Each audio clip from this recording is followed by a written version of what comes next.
Good morning everyone. शायरी से शुरुआत करते थे।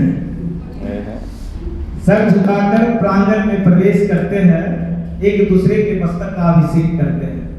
सर झुकाकर प्रांगण में प्रवेश करते हैं, एक दूसरे के मस्तक का अभिषेक करते हैं। करवत अभिवादन से करके नमन, सितारों है महफिल का श्री गणेश करते हैं।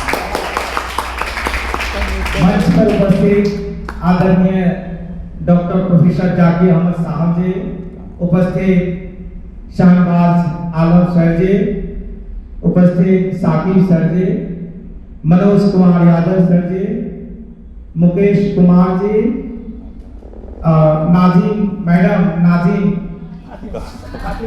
जी, नाजिम फातिमा जी एवं सभी गणमान्य जितने भी आए हुए हैं, साथ ही उपस्थित हमारे सभी भाई बंधु मित्रों, सहपाठियों, संगे इस मंच के संचालनकर्ता और वक्ताओं को सभी को विक्रम कुमार यादव की तरफ से आदाब, सलाम, नमस्कार, प्रणाम व हार्दिक अभिनंदन व स्वागत करते हैं। गदगद कंठ से वंदन करता हूँ, आपके चरणों की धूलि को चंदन करता हूँ।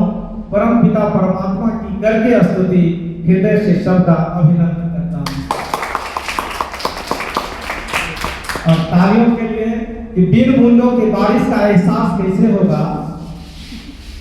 पहले नैतिकता से संबंधित हम अपने दैनिक जीवन में रोजमर्रा की जिंदगी में उपयोगी कुछ तत्व को संबोधित करेंगे। एक बार तालियों के लिए भी कह देता हूँ कि बिन बूंदों की बारिश का एहसास कैसे होगा। जुनून हो दिल में जिसके वो हताश कैसे होगा। बिन बूंदों की बारिश का एहसास कैसे होगा। जुनून हो दिल में जिसके वो हताश कैसे होगा। कार्यक्रम के इस रंग का मिजाज कैसा है। कार्यक्रम के इस रंग का मिजाज कैसा है। बिन तालियों के हमें ये एहसास कैसे होगा। साथियों, नैतिकता से संबंधित कुछ बातों अर्थात तथ्य को मैं आपके समक्ष प्रस्तुत करना चाहता हूँ कि नैतिकता प्राचीन ग्रीक शब्द एथोस से बना है, जिसका अर्थ होता है आदर, कस्टम या चरित्र।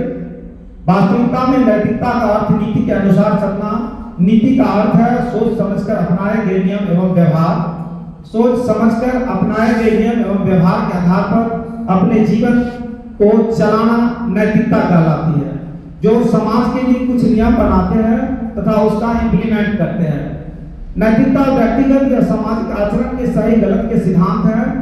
सही और गलत के सिद्धांत का एक समूह जो व्यक्तिगत व्यवहार को निर्देशित करता है, जो अक्सर सांस्कृतिक और व्यक्तिगत विवेक पर आधारित होता है, जो हमें न्याय, ईमानदारी और करुणा जैसे गुणों के साथ जीवन जीने और सही निर्णय लेने में मदद करती है। खासकर जब कोई देख न रहा हो उस समय में। नैतिकता के जनक मैंकियस और कन्फ्यूशियस साहब थे। प्राचीन दार्शनिक यूनानी दार्शनिक अरस्तु और प्लेटो को सदाचार नैतिकता का पहला व्यवस्थित प्रस्तावक माना जाता है। सदाचार चरित्र की उत्कृष्टता है कि जो व्यक्ति को नैतिक रूप से कार्य करने के लिए प्रेरित करती है। नैतिकता के बहुत सारे प्रकार भी हैं, जैसा कि मेटा नैतिकता, मानक नैतिकता जिसमें सही गलत के नियम, और व्यवहारिक नैतिकता जिनमें उपयोगितावाद, संदून नैतिकता और कर्तव्य शास्त्र जैसे सिद्धांत शामिल है। साथ ही वर्णनात्मक नैतिकता, सांस्कृतिक आधारित और व्यवहारिक नैतिकता व्यवसाय से संबंधित सिद्धांत जैसे अन्य पहलू भी है, जो अच्छे बुरे के निर्णयों और व्यवहारों को समझने में मदद करते हैं। नैतिकता मनुष्य का वो गुण है जो उसे देवत्व के समीप ले जाता है। यदि शुरू में नैतिकता न हो तो पशुता और मनुष्यता में कोई विशेष अंतर नहीं रह जाता है। नैतिकता ही संपूर्ण मानवता का श्रृंगार है। वेदों, उपनिषद और अन्य सभी धर्म ग्रंथों में नैतिकता अथवा सदाचार शिक्षा पर विशेष बल दिया गया है। आचरण की शुद्धता तथा आदर्श मानवीय मूल्यों को अपनाना, सत्य, अहिंसा, प्रेम, सौहार्द, बड़ों का सम्मान, अनुशासन का पालन, दुर्बल एवं दीनहीनों पर दया तथा परोपकार आदि गुणों को अपनाना ही नैतिकता का बल कारण है।